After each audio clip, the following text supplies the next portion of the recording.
Hello,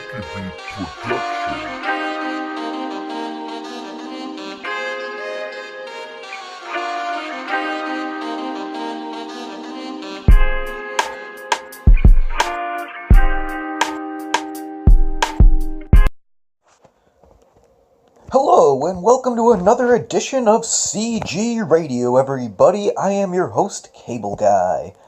How is everybody today out there in Radio Land? I am well, as I hope you are. Well, as I promised, we're keeping the saga going with the Just Incredible interviews. It's really starting to take a lot of good shape and form, and quite frankly, we just got to keep going with this because I'm dying of suspense to know what happens next. So, without further ado, we will get Just Incredible on the horn. What's up, Just Incredible? What's going on, Cable Guy? Oh, not a whole lot. So, first thing is first in this interview. How does the other guy look with those pictures I've posted? Well, he doesn't look too good. Actually, I didn't bust him open, but definitely some cane welts all over his body.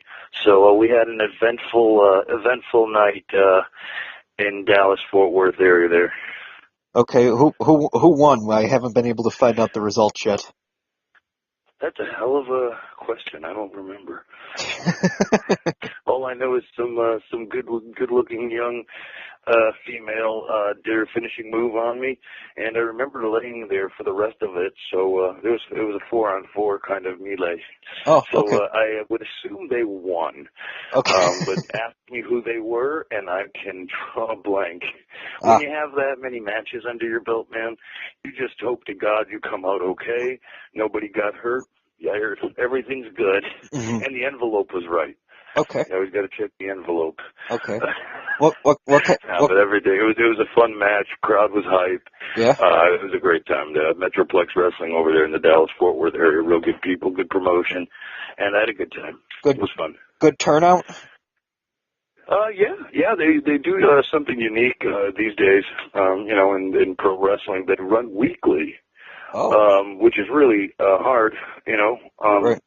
Memphis used to do that and pretty much went out of business doing it. But, affordable tickets, they bring in name guys all the time. Dreamer goes there. They've had, names like that, and myself have gone there, Sean Waltman, guys from Ring of Honor, all kinds of talent. Billy Gunn, I believe. Okay. And they bring guys occasionally, and they build their own talent. Tickets are affordable. They have a nice hall. Okay. They got a great location. So, they get about 250 people every week, which is pretty amazing.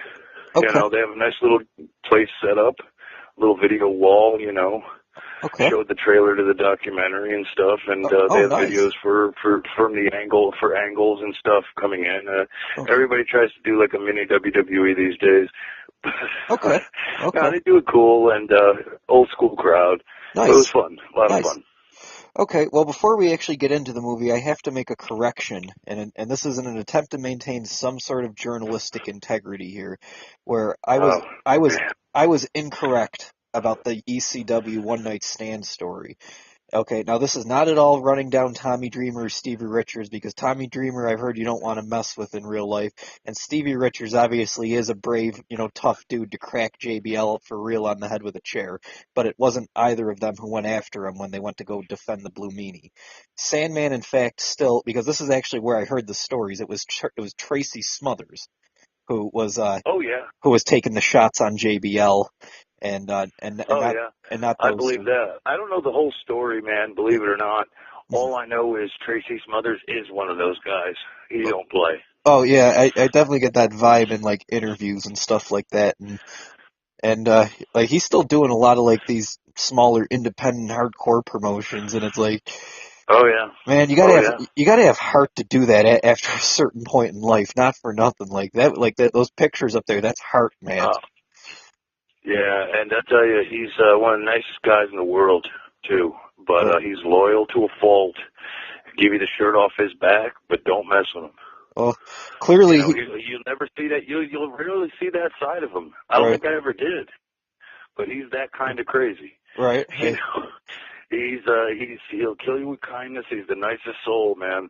And I've rarely seen him angry because it's hard to get mad at Tracy Smothers. Right. Because he's goofy and he likes to have a good time and he loves wrestling. But okay. yeah, he'd kill you in there. He'll kill you out there.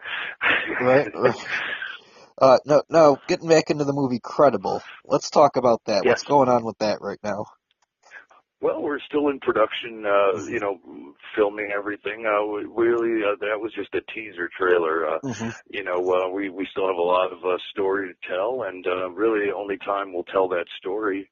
It's about my road to living a life of, being clean and sober, but not just that.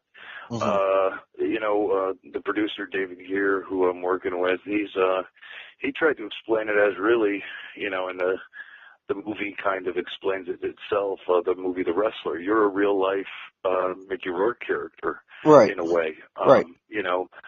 I had a good run. Never made a lot of. I made good money, but after the WCW and ECW, going to Vince McMahon, basically, it was every guy for himself. Hundreds of guys fell into that unemployment line. So really, it's just a snapshot of an entire generation of wrestlers, right? Who really had a hard time. Could you imagine in such a small business? They possibly have 250 full-time positions at that time, and then all of a sudden that's drastically reduced to under 100.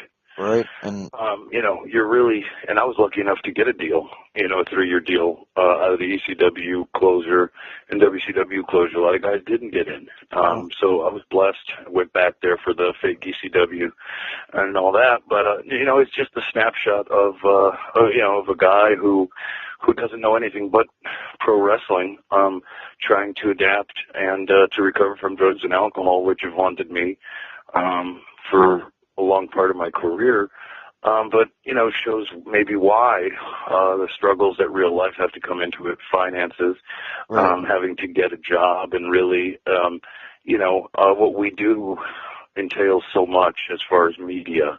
Right. I'm well traveled. I've been to almost every continent except for Australia. Africa, Antarctica, actually, whatever Antarctica's there. But the South America, all throughout Asia, all throughout Europe. You name it, I've been there. North America, South America, everywhere. Right. The Middle East. I'm a well-traveled man. I have life experiences, but in a resume, what do you put? How do you put it and translate that into what can you do for my company? Right. So it's very challenging. I've had to take on, jobs that, not to say under my pay grade, but minimum wage jobs just to keep afloat. And a lot of times, with my issue of mental health, which doesn't mean I'm crazy or anything, but, I think we all, that's a big stigma, that word mental health. Right. What I mean mental health is anxiety, depression, shit like that. That doesn't help when you're fighting to feed your family and, the thing you've planned your whole life around fell apart. Well, and trying to get by on $300 a week when you used to make a lot more than that a night. And again, that's not to say, oh, boo-hoo, welcome to the real world, but it's a lot deeper than that. It's getting seen in public places, working, having to take night shift jobs so nobody notices you. Right. During the day, just a lot of stuff, and it covers a little bit of that. And we're still taping. Diamond Dallas Page is involved. I'm going to Atlanta to do some DDP yoga. I'm going to get certified in his program. He's been a huge help in my recovery, as well as Brian James, Road Dog, Xbox on Waltman. He's been a big part. Scott Hall, Jake Roberts. They're all in the movie as well. Nice. It's going to be fantastic. So, I'm looking forward to it, but it's going to write itself. Right. The cameras are on. It's a shoot, brother. Right. I've caught myself in ugly times that I normally wouldn't be proud of. And Road Dogg told me, man, he goes, dude, we're good bullshitters. And he's been sober now for a long time. He sort of mentors me, like almost like an AA sponsor, but not really a sponsor. Like he is not my sponsor, I should say, but similar. And he's like, look, we're good at bullshitting one another. This is, if you're really going to do this and be sober and have cameras on you, get ready for good, bad, and ugly, and a lot of ugly. Uh-huh. So it's just a real, it's a scary thing, but it also is keeping me in check. And sometimes the camera's on you. You'll do things to ham it up a bit, and sometimes you don't want people to know every dark secret, because it's easy when you know the camera's on. Right. But it's how you react in those moments. You either forget it's there, or you're looking for just anybody to bleed your heart to. Right. So, it's just an interesting experiment, and that's really the story we're trying to tell, and hopefully at the end, there ain't going to be no Vince McMahon.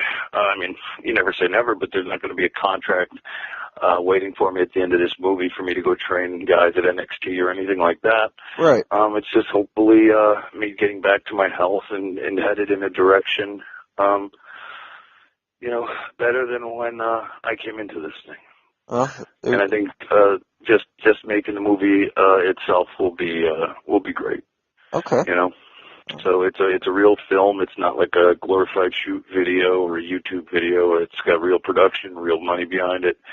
It's going to be worldwide with Netflix and iTunes and all kinds of distribution we're working on. So it's really exciting stuff. Nice. Well, that sounds very interesting, and I think a lot of people, a lot of people in the world are going to be able to identify with that, because everyone's struggling out there. And it's so I could only imagine for a niche business like wrestling, which I know just from my experience of just trying to get people on my show, it is difficult to make it. It's I attribute a lot of the people I've gotten, it's just luck. And the first year I told you how I sent out probably 1,000 emails to people, and people can see who responded. So right. Yeah. Well, you know what? And it's Dallas Page is a really good motivator, and he really spends a lot of his time researching and reading and getting into self-help books and authors. And I've done some similar stuff. We share a common interest in this guy called Tony Robbins. He's died for years, one of the best in the world. Right. I'm familiar. Self-help, life coach sort of thing. And all the stuff he says is legitimate, and a lot of times, man, look, especially today, I was at a time in my career as a young man where I had to go shake hands, meet people, phone numbers and videotapes. There was no cell phones and emails and social media and good stuff now. A little bit too much, because now the oversaturation, people will just not even bother. But it was similar then. But, man, it's like, how many doors are you going to, a million doors, doesn't matter those million doors that slam in your face shut. Yeah. It's that one that opens. Right. And you've got to be willing to take the failure. A lot of people aren't willing. They're scared to take that chance. But, in baseball, a guy batting 300 is a big success. But that means he pops out, strikes out, grounds out 7 out of the 10 times.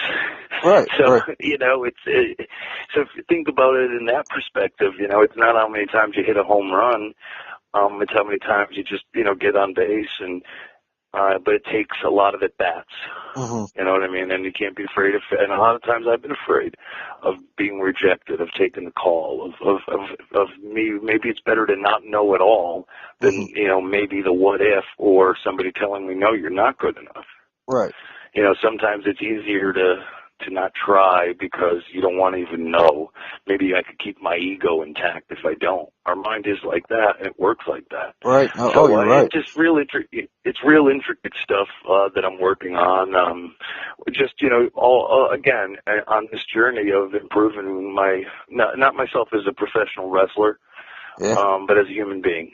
And of course, I am in the wrestling business, but semi-retired from in-ring stuff. I have no willingness to come back on a full-time schedule. Right. I do this because I enjoy it right now, and I do it limited, So, right. But still, I've just, with, opportunities like this movie and other things that may happen, we'll see. But, man, it's going to be a hell of a ride. I'm glad you're around at this time in my life, because at least we'll get to share it with our fans here. Right, and it's like what you said in previous interviews. I think you get to be a part of something really special. Yeah. Yeah. Yeah. Yeah, and you feel it too, because everybody, that's what made ECW so great is we all, Vince, it didn't matter. I mean, it mattered, but, Vince was going to go on regardless of, what happened to you or even in the main event. It was more than Undertaker. It was more than one guy, than Bret Hart, than Shawn Michaels, than Hulk Hogan. It was about everything. ECW felt very much about, it all mattered, and we all had our lives at stake, so to speak. And I know Vince in the earlier days, with his gamble on WrestleMania and stuff, sure. But ECW was very much a grassroots team effort, similar to what we're doing here with the Credible documentary. Right. Incredible isn't really anything that has to do with my name, Just Incredible. Yeah. It's a take on basically credibility, earning back my credibility, my recovery and redemption. So it was kind of like that double, whatever you want to call it, that, we played on. But, yeah. It's going to be cool, man. Well, I'm just super excited. Well, there's a lot of people in the wrestling business, I'm not going to mention names, but who wouldn't make a tenth of this effort in doing something like this to redeem their names. Well, I mean, I said it in one of my tweets recently. This is my millionth chance, and sometimes I'm almost embarrassed of how many times that I told people or publicly on social media said I'm sober. Well, at that time, I wrote that I was.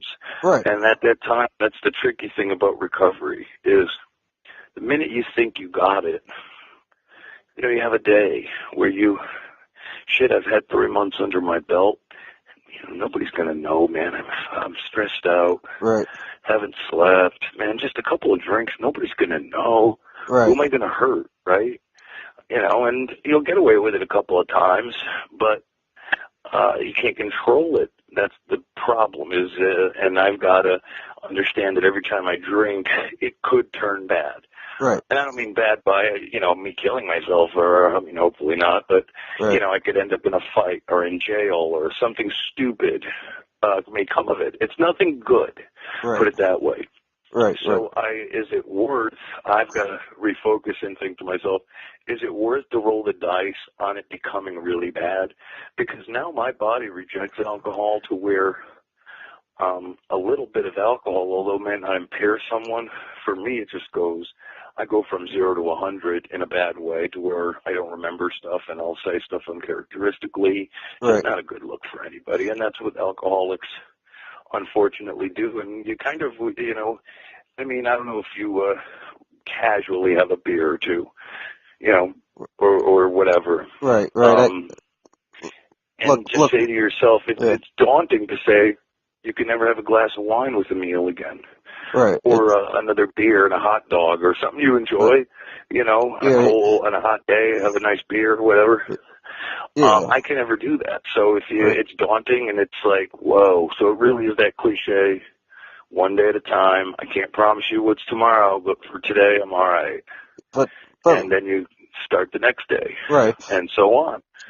So, it's really... and we're hitting it at a good time because addiction is such a crisis in America. Okay. Period. Well, that's what I was just about to say. But who is anybody to try to judge you? Because there's a lot of people who they're in a lot worse situations, like in terms of addiction wise, where it's like there's people who have to wake up and think that what do I have to do that's illegal to be able to get high today? Sure, and I've done that myself, right. But I heard the statistic somewhere from a reputable source that if not already, in a very short period of time, 1 in 10 people in your family will have an issue with alcoholism or addiction. Now, that's in your family 1 in 10. I think it's a lot greater. Like 25 to 30%, I think it goes up, that you will know somebody that is through family or friends, down the line. So that's a heck of a number of how it impacts, because it impacts families and it crushes families. Whether you're the abuser or you just see the wreckage, and it trickles down to enabling people emotionally or financially, which so many of my friends, and family members have done because they love you and they don't know what to do. And it's hard to get good help because, you know, the government isn't equipped, and I don't want to get into a whole government deal, but to really give, you know, I've been blessed to have WWE get the best therapy and recovery stuff in, you know, inpatient treatment facilities, you know, so I've been blessed. But it's not that easy for the average guy, you know, who may be on welfare or trying to hold down the 9 to 5, and how do I tell my boss? How do I tell my wife? How do I tell my loved ones? That's the thing. It's when you go to everybody in your life saying, I have a problem. It's hard to ask for help on that level. We touch on that a lot in the film, and deep stuff, but something I think everyone will be able to relate to. And some, like I said, you'll either know somebody or possibly even, hopefully not, but in your family, you know, somewhere down the line has experienced behavior. But it is something that can be managed. They say if you believe in the disease concept, which the doctors say it is a disease, it's a mental disease, but it's a disease that is progressive, and it gets worse. And just by sheer willpower is not the ticket. It's not about willpower. It's really it's your brain, it's your, you know, behaviors, and it's deep stuff. Triggering mechanisms, right? Absolutely, and we're basically reprogramming. Tony Robbins said it really great. Imagine kids these days don't, but a vinyl record. You know, we're used to living in a pattern, creatures of habit, right? And you play that record, it will play the same music at exactly the same time at a certain speed. And what, through this therapy and through many other therapies, they basically try to take a spike and scratch that groove up so the record will never be played again, being the addictive tendencies and personalities. And, you know, so it's really unique, and it's very deep, you know, because a lot of times we don't do it to get high or that we're selfish. We do it because we usually are struggling in deep pain and trauma that we don't, sometimes you just want that relief of, I just can't process this anymore. I'm in my head too much. I can't pay this bill. You know, my son or wife are, you know, pissed off at me. You know, I got to work this job, or the money, I can't pay this bill. And sometimes, you know, everybody faces that. So, anyways, let's cut it off there because I can go on forever. But it's a deep issue, a deep problem in America, and hopefully we could just bring something entertaining and fun into the conversation, and hopefully I could be an example someday of what can be of a millionth chance. Hey, that should be a slogan. You know. Well, you might be onto something there. So, alrighty. So that actually was very, and you actually got me real hooked into that. But let's move along here. Let's talk about sort of the indie scene, because one of the things I think you have the unique opportunity to, since you are at the various indies, is that you meet a lot of the interesting indie characters who, unless you really got to dig a little, where you would otherwise never hear of them. And one of them, and I feel like this is a sin for, is Trent Acid. I'm surprised I didn't know of him earlier. I noticed you worked with him quite a few times. I know he's no longer with us, excuse me, but do you have any good stories about working with him? With who? No, I'm sorry. Trent Acid. Oh, Trent. Oh, man, he was great. Yeah. He was such a great talent, dude. Super nice guy, man. Super nice guy. He was a good friend, actually. You know, up until he died. You know, one of those guys that really could have gone to the big leagues, a little undersized, but had all the potential in the world. And, you know, he got hooked on the pain pills, man, on the opioid crisis. And, that's how we lost him, you know, and that's how it happens, dude. Started off, and I hate to talk about other people that aren't here, but he would tell you this to you, to anybody, I think. You know, he started very innocently with Vicodin, Percocet. Graduated to OxyContin. And then when OxyContin started to get harder to get, and they were so expensive, the cheap alternative, which is heroin, IV heroin, which is made with all kinds of garbage. So definitely OxyContin is actually pure heroin. It's pharmaceutical grade heroin. No different, really. So, and that's why so many people OD is because, you know, so much bad stuff is in it. It's not even pure, and you can't calibrate it. So, Yeah. you know, it's Russian roulette. And I was an IV heroin user myself until, you know, I got on Suboxone, which is a drug that helps the cravings and helps you quit and helps with the withdrawals. You know? Okay. So, Okay. yeah, it's a shame. Okay. Yeah. He. Do you think he could have made it all the way to WWE? I think so. Yeah. Yeah. Yeah. Yeah. Yeah. I mean, his talent had that. I Right. don't think he was ever. I don't think he ever fully got to where he could have. Mm-hmm. You know, he didn't quite catch the ECW had come and gone. Right.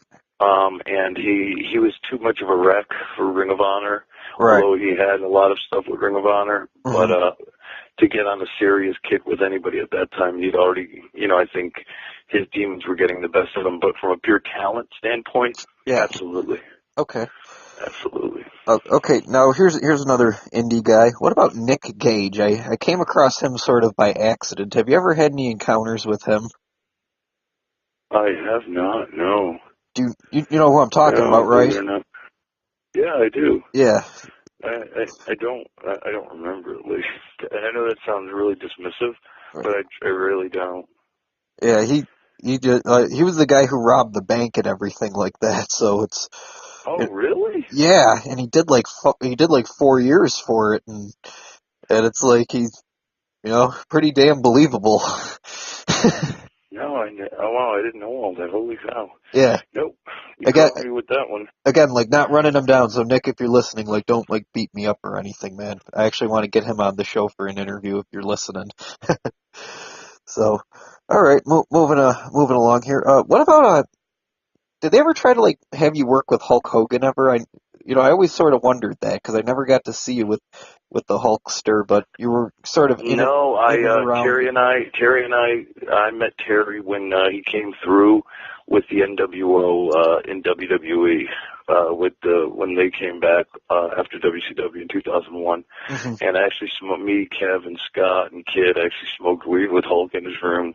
It was so fucking cool too because he was in the bandana and stuff, and he had the yellow and red on. He didn't even change in the arena. He just put a coat on and went to the hotel like that, and he was just so cool, just rolling a fatty with Hulk.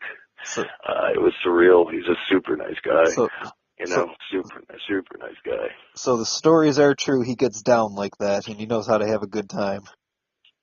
Oh, dude, I think what you see is what you get with Hulk. He's just one of the good old boys. Right. I know there's a lot has been said, but hey, man, he didn't get rich by accident. He's an old school business guy.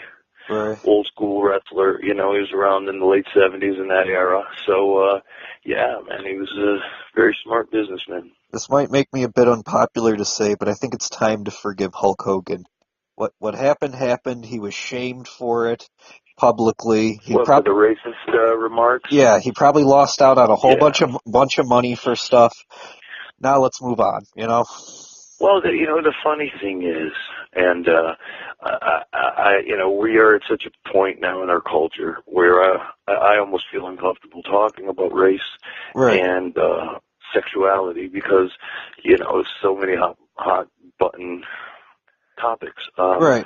But those who know Terry, and I knew him for a cup of coffee, but I had spent some time with him, some quality time with him. Mm-hmm. I don't think he's a racist. I don't think he has a racist bone in his body. Mm-hmm. I think he said something that he shouldn't have said. But hell, man, could you imagine? And if we're all being honest, I'm sure there are things we've said in the privacy of our homes that if we knew got out there, we wouldn't be happy about. Right. Now, I'm not saying what, when, where, how, but I'm sure we've all had moments where we've done things or said things that we weren't, pleased with or wouldn't want shared with the world. It was a bad moment. It was a bad look. And, it doesn't give it the right that just because it was caught on camera, it doesn't give him a pass. But, I don't. The bigger issue is he racist? I don't think so. Good. know so. Good. He should not have said what he said, but you know what? A lot of people shouldn't say a lot of things. It's an ugly word. Right. But I'll tell you one thing real quick, not to stray topic, but it does have to do with this topic, and I can get heat for it, but I don't care. Okay. For court, last time I got arrested for a domestic disturbance, I had to do these classes, intensive outpatient. Basically, it's court mandated stuff. Right. 12 sessions, 3 hours a session, like 3 days a week for a month. Right. And it was a room full of all kinds of people, all ethnicities, backgrounds, socioeconomic. Right. African Americans, Latinos, white, whatever. And the N-word was thrown around so freely in group in public. Yeah. And so it's almost like where's the line? I think it gets blurred. I mean, Latinos are using it as a term of endearment towards other Latinos as well, and with the African Americans, and it's just and even African Americans say it sometimes to white folks. And no, I don't think white folks should use that word. Right. But it is a cultural thing where in the community and the young community, a lot of kids throw that word around, and they don't even know really why it's so offensive to people. Well, I think it's an ugly word, and it shouldn't be said.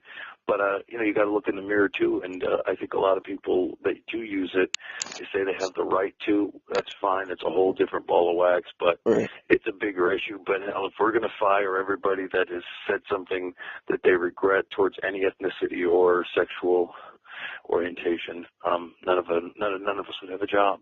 Right. Because we've all said and done stuff, Well, yeah. Like here's like an example of what you say about people sort of allowed to sort of mess with their own. Here's an example. Like, for example, Rene Dupree is in fact French. Bradshaw was not, except he ridiculed him for being French. Now, I feel he cannot do that because he's not, but I have family in France and I've been there, and I sort of know how the French could be. No offense to them.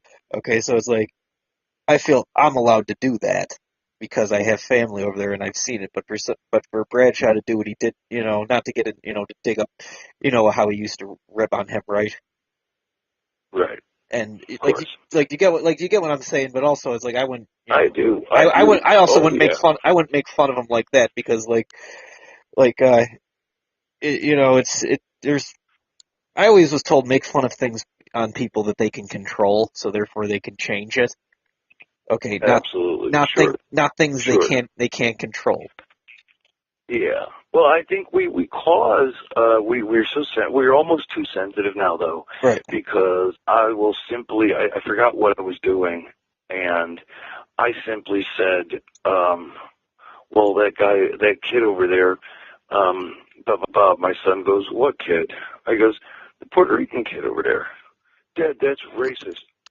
No, he's really Puerto Rican. He has a Puerto Rican shirt on, and it said like a Puerto Rican Day parade flag.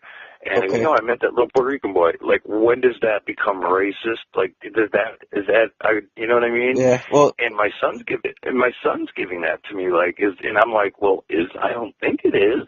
Right. Well, but is it? Like, if somebody said, well, that white kid, he's the white kid. Right. I don't know, you know what I mean? Like, to use the word black isn't even a term that is very popular now. So it's like we're just at a really weird point in our lives, in our society, where it's just everything is dangerous, so you're not even afraid you're going to not say anything anymore. Right. I get it, but if, for example, in those specific situations, I would feel those are pretty fair assessments. True. Right. Yeah, I mean, it's one of those things, man. It's, I think Hulk should come back. I agree. I think he's definitely paid for his crimes. And look, I think Hulk's an upstanding guy, and I think he feels bad too. Right.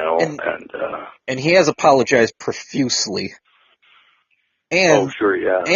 And on top of it, he showed everybody what the right thing to do in that situation is, not react to emotion and go shoot some guy, but sue the shit out of him in court. Pardon my language.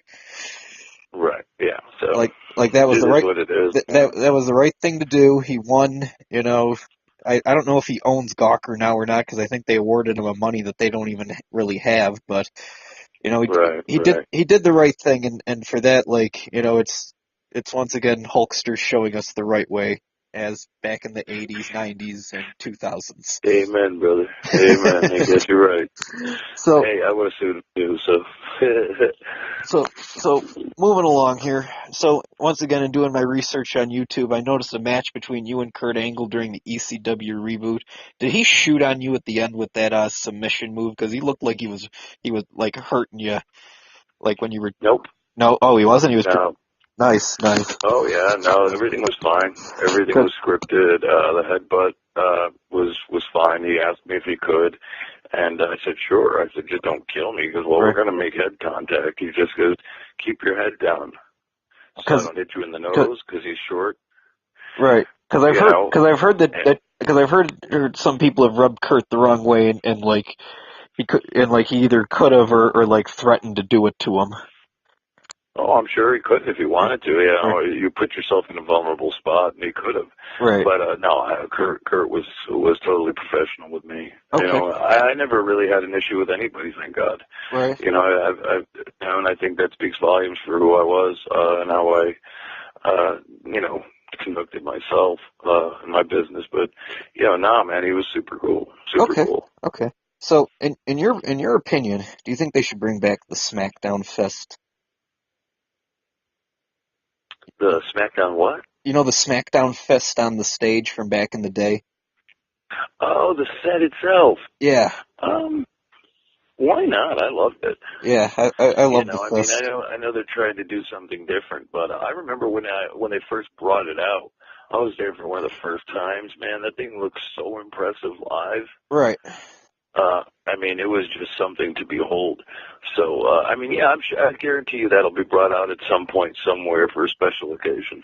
You Okay. know, because it's just sitting in some warehouse somewhere, and you know, I'm sure that'll see the light of day sometime. Okay. You know. Now here's another question. And now this was a match between Sabu, you, Trent Acid, and I think maybe Sandman. It was an indie show, and like Sabu like disappears off into the crowd and comes back with like a really thick table. And I do not think that table was gimmick because he jumped on it like 3, 4 times. It just would not break. Was that like a habit of him just to grab whatever he could find, gimmicked or not, and use Oh it? yeah. Oh, and again, the tables. Just so you know, I'm not working here. Yeah. They were not gimmicked. Oh. Because if they were gimmicked, that would actually be worse. Because that actually helps slow momentum down. Oh, really? You know what I mean? Oh yeah. Okay. Because if those things were cut away, we would fall right through there like you know, a knife through hot butter. Oh, I So was. then the full impact would have been on the concrete, which is so far worse. Ooh. So yeah, we actually used, if you notice, on a lot of table breaks, you get that half a second of, and you know, before Oh. it's, and that really takes a lot of the impact away from the initial. If you obliterate a table, which I'm sure could be done from extreme heights, you're screwed. So You're hoping the table breaks or falls. so Seriously, so not even like the 'cause, you know, not stuntmen. I'm sorry. not even the Dudley's tables were gimmicked. Oh, not at all. Oh. No, Oh. no, Wow. no, not at all. There's enough. I mean, the tables were those just flimsy Walmart specials or Home Depot specials where if you put enough weight on it, I mean, most of us are over 200 pounds, you know, and with air and velocity, those things they go pretty quickly, Oh, you wow. know. So Wow. yeah, Okay. but sometimes tables are known not to work so good. Sometimes they won't work with you. Okay. So Sometimes the table doesn't want to do the job. right. Well, yeah, because like Sabu like looked like he broke his back on that. At one point, he hit his head, but much to his credit, he got up and he looked dazed, but he finished the match. You know. Oh, he always did that crazy SOB. Absolutely. Right. Right. Always. So shifting gears quite a bit here. Here's a social media question someone asked me. In in the battle to stay completely hairless head to toe, which do you recommend, Dollar Shave Club or Mach 3 razor, in terms of efficientness and cost? I would go with the Mach 3. Oh, it's worth... Definitely the Yeah. Mach 3. Yeah. Yeah, it's worth its weight. Because you know what, man? Those will give you a good, you get at least 2 or 3 good uses per cartridge. Right. So somebody that goes, a head, my head and face, Yeah. I use those. Everything else, I trim with clippers, much safer. You don't want to shave your privates with something that sharp. I've tried. Right. So, anyways, I digress. But no, the Mach 3s are good. They're the best. I ask that question to everybody I've interviewed at some point, and everybody always has a different answer.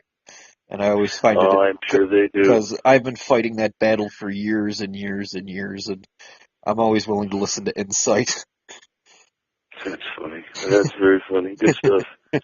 So, true or false, if you agree to work out with Vince McMahon, will he destroy you in the gym? Oh, yeah. Absolutely. Absolutely he would. I mean, he doesn't play around. Okay. He's an amazing athlete. I mean, just like just the shape he's in. I don't care how old he is. I don't even care about what people may speculate that he takes. I don't know how old he is. He's in his mid-70s, maybe. Yeah. Early to mid-70s. Yeah. I mean, he is still, for anybody, amazing physical shape. And he has this win or die attitude. Right. Where even if he died, he'd beat you somehow. Right. Well, no, I would not. There's an ongoing internet theory that Vince is going to live to be 150, so we shall see. Probably. So, now, also in doing my research, there's another person I sort of discovered that I felt was sort of a little underrated, and maybe you have an opinion. Why did Sean O'Hare never really make it? He seemed like he had everything for the job. Size, high-flyingness. Yeah. Liked his gimmick. Yeah, he was a good-looking guy, big guy, great body. He could move. I don't know. I don't think he really, the politics got to him, I think. I think he was one of those guys that didn't have the mental makeup that needed to be. Because I'll say it again, man, WWE is very alpha male. Right. Oriented kind of thing, and if you don't thrive in that environment, like how I say Vince McMahon is, right, then it's very hard for you. And, right. And it was definitely that way for him, I think, because it is very much an alpha male environment, and he was just a nice guy. And this business is just traditionally, not saying you can't be a nice guy, but you have to be very cautious, and right. it's just not for. It wasn't for him, and I think it bothered him. He thought he could get away with, his skills and talent, and he never really picked up on the other intangibles, because he was so blessed with his looks and his size and his ability, athletic ability, that it was a no-brainer almost. But it's a lot more than in that time. Too, and working for the only show in town, they have their cream of the crop, whatever they want. So really, again, it goes back to my situation. Right. If you're not stellar, they don't need you. Right. Plenty of guys in the pool to pick from. Right. Especially today, I believe. Oh, very much so today. Very much so today. So, last but finally not least, do you have a good Sandman story to conclude this interview with? Oh, yeah. And I'll say it quickly. Okay. It was one time, and it was towards the end of ECW. We were somewhere in Florida, and he was hammered. And at the end of the show, he was doing the Steve Austin, I guess not even the Steve Austin, really the Sandman gimmick, with the beer, and he was so drunk doing the gimmick that he went completely naked in the ring. Oh. And I think Jack Victory actually got mad, and I think punched him in the face or something. There was like some kind of heat. Yeah. Because it was really bad, and there was kids in the audience. Oh, no. I mean, Yeah, Oh balls no. out, the whole deal. Yeah, it was. I mean, it was hilarious, Yeah. but but you know, it was. That's something more. Now I'm glad he did it, but for business then, it Yeah. was not good. You Yeah, know, well, with the kids in the yeah, crowd, I could see that being more of like a something he would do at the Burt Flickinger Center because like it was mostly an older crowd that was there. right. But yeah, it was just one of those things where it's just not good for anybody. We didn't need the heat at the time either, you know. Yeah. And it wasn't even a pretty sight. So Oh, then again. I believe that. Yeah, so anyways, Cable Guy, Uh, always not just the coolest, not just the best. You know, your show is just incredible, man. Always a pleasure. All right, you know we're going to be having you on for the follow-up real soon. I know we will. Thank you so much, man. Enjoy the rest of your week. All right, bye now. All right, brother. Alright, and there you have it, everybody. Just incredible. He's got a lot going on.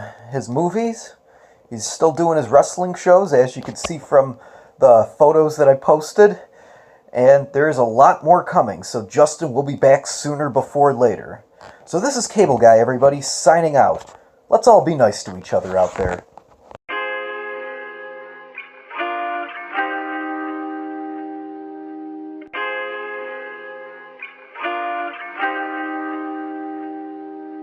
This is a Chicky Beat production.